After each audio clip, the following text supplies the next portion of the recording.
Hey there, Rockets. It's your sensei again. So, last week we took a look at who Malcolm X was, how he started out from really tragic beginnings, but used that to become an amazing civil rights leader. Now this week we are going to be looking at one of his speeches.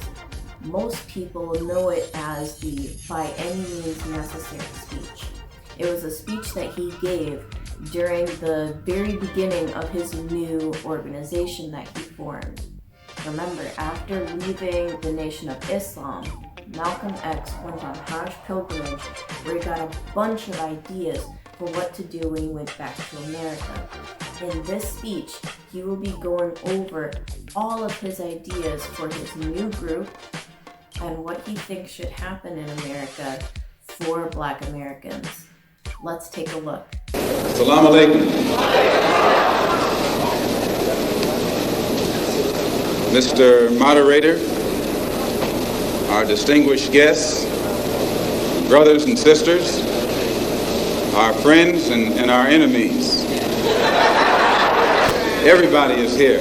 As many of you know, last March, when it was announced that I was no longer in the Black Muslim movement, it was pointed out that it was my intention to work among the 22 million non-Muslim Afro-Americans and to try and form some type of organization or create a situation where the young people, our young people, the students and others, could study the problems of our people for a period of time and then come up with a new analysis and give us some new ideas and some new suggestions as to how to approach a problem that too many other people had been playing around with for too long.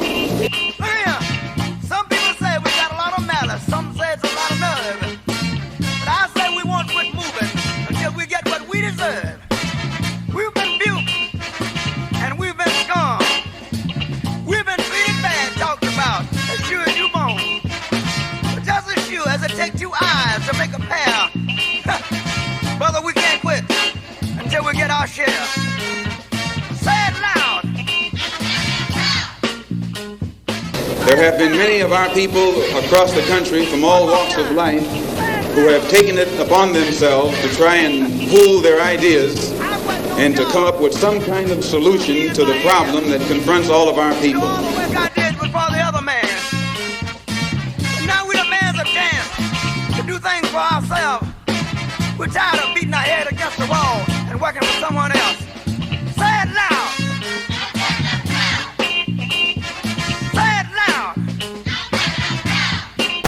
Also, recently, when I was blessed to make a trip or a pilgrimage, a religious pilgrimage to the holy city of Mecca, where I met many people from all over the world, plus spent many weeks in Africa, trying to broaden my own scope and get more of an open mind to look at the problem as it actually is. The purpose of our Organization of Afro-American Unity, which has the same aim and objective, to fight whoever gets in our way, to bring about the complete independence of people of African descent, and bring about the freedom of these people by any means necessary.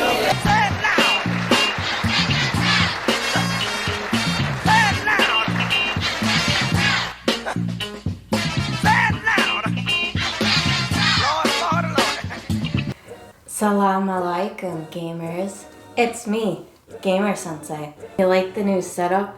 I'm actually in my parents' house right now, and they have a giant TV. They told me that I can't use it for gaming though. I can't imagine why. We are going to be talking about Malcolm X. Do you like them? I changed them because they looked more like Malcolm X's glasses.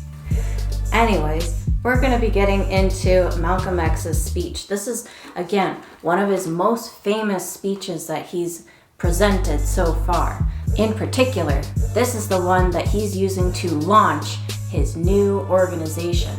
Remember what we said last week. Malcolm X went on a Hajj pilgrimage to Mecca, and while he was there, he decided, you know what, I'm already in Africa.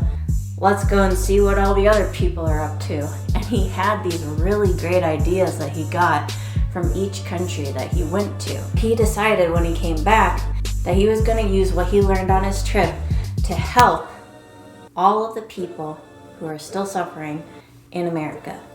Let's see what he has to say. Once we saw what they were able to do, we determined to try and do the same thing here in America among Afro-Americans who have been divided by our enemies. So, we have formed an organization known as the Organization of Afro-American Unity, which has the same aim and objective to fight whoever gets in our way, to bring about the complete independence of the people of African descent here in the Western Hemisphere and first here in the United States, and bring about the freedoms of these people by any means necessary. So right out of the gate, Malcolm X says we're starting a new group and it's specifically to help Afro-Americans. Now this term, Afro-American, I know that you discussed in class. We talked about how this is the beginnings of no longer wanting to be called a Negro. Malcolm X in particular is very upset with the term Negro. He thinks that it's not much better than the N-word. So for that reason, he hardly ever uses it, or when he does, he always says so-called Negro. More importantly, he tells us what his aims are: to fight whoever gets in our way and to bring about the freedom of these people by any means necessary. Now, of course, people, he's talking specifically about the Afro-Americans. He's not really worried about other people who have also lost their freedoms, but he's also not necessarily saying they don't deserve them. So just keep that in mind. We're gonna put a pin in that because he's gonna explain himself a little bit further. Let's see what else he has to say. That's our motto. We want freedom by any means necessary. We want justice by any means necessary. We want equality by any means necessary. We don't feel that in 1964, living in a country that's supposedly based upon freedom and supposedly the leader of the free world. We don't think that we should have to sit around and wait for some segregationalist congressmen and senators and a president from Texas and Washington, D.C. to make up their minds about whether people are due now for some degree of civil rights. No, we want it now, or we don't think anybody should have it. Now, that sounds pretty intimidating, right? He's saying, if we don't get it, nobody else gets it. But he's not actually saying that he's gonna take other people's rights away. What he is pushing for, though, is equality. He's saying we need to be on an equal playing field.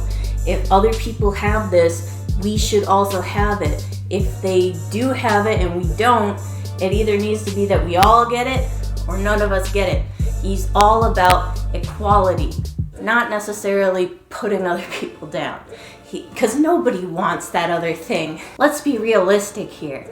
When Malcolm X is saying nobody should have it, he's not making the case that nobody should have it. He's making the case of, well, if you don't want it taken away, then maybe you should give it to us. Huh? Did you think about that?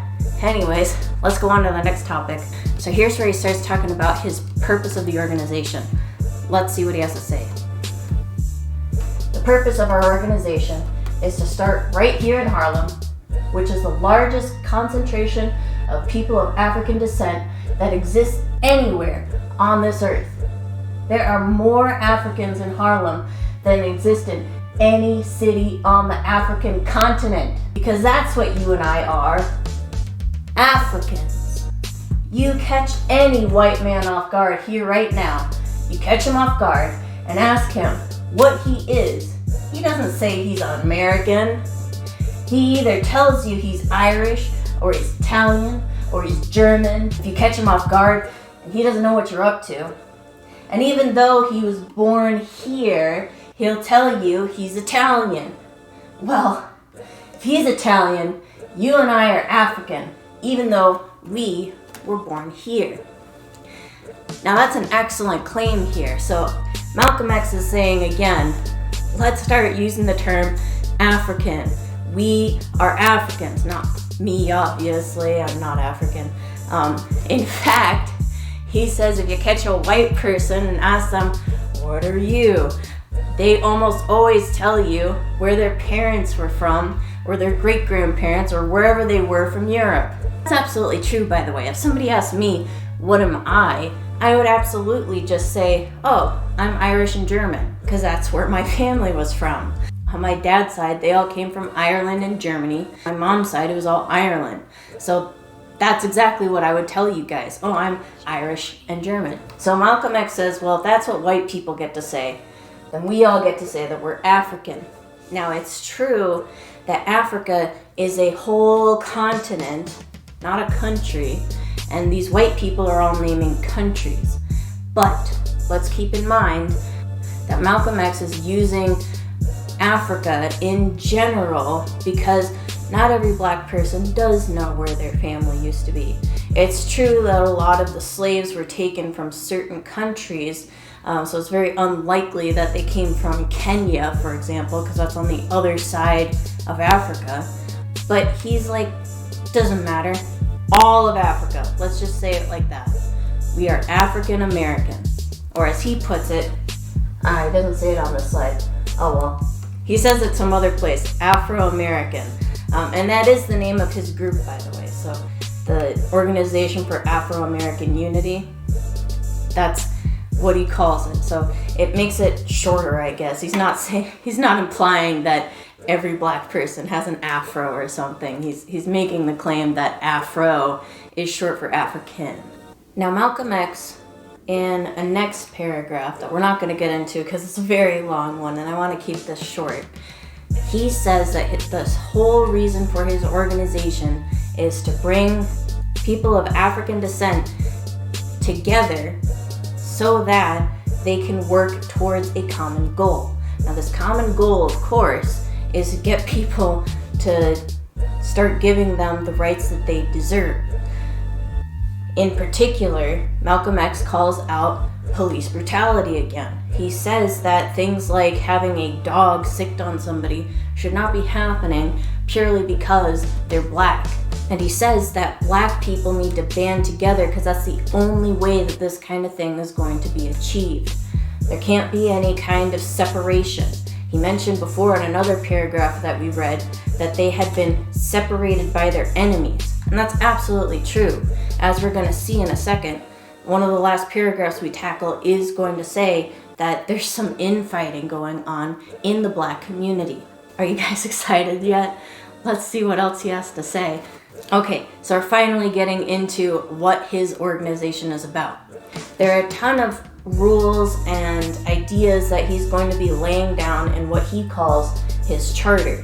And we're only going to be able to look at about 3 of them because it's just too long otherwise. If you thought MLK's letter was super long, his thing, oh my gosh, I can only imagine what it would have been like to sit through it.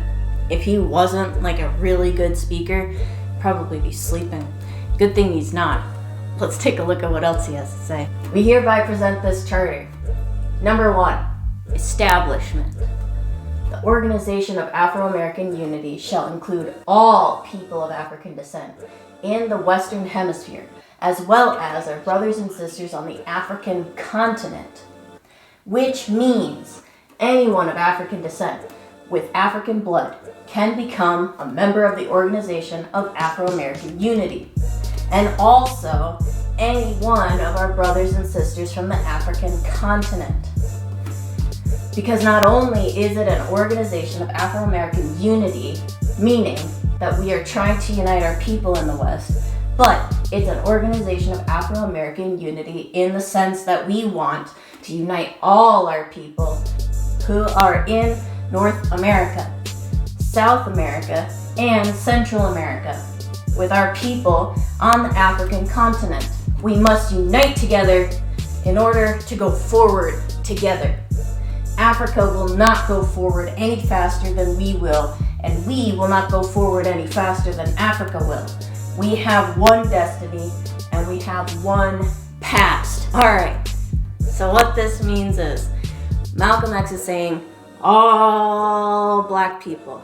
Doesn't matter where you live. If you're in Africa, great. If you're in North America, great. Central America, great. South America, great. He's focusing on everybody who's black, and he wants them to band together to create a unified front. Now this might make you wonder, especially if you're not black, what about me? Can I join? Malcolm X actually did go on record and say, no, I don't want any white people joining my team, which sounds kind of harsh, except when you remember Malcolm X has had a really hard time dealing with white people. On the one hand, his entire childhood has done nothing but show him that white people are kind of trash. But he just went on Hajj pilgrimage and found out that his whole mindset was kind of wrong. So here's what I think is going on, and you can look it up yourself if you want to see some other people's opinions. But my opinion is this.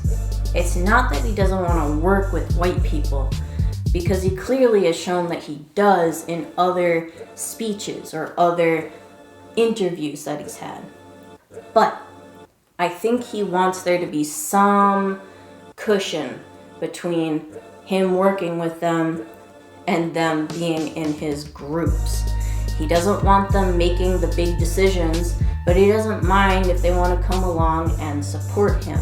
That's what I think is going on anyways. But feel free to look it up yourself. I'm sure there's somebody out there who has an opinion about what he means or what he meant when he said he didn't want white people joining his group. Actually, fun fact, he did say there was one white person who could join his group, but it was a man who already died before the Civil War by the name of John Brown.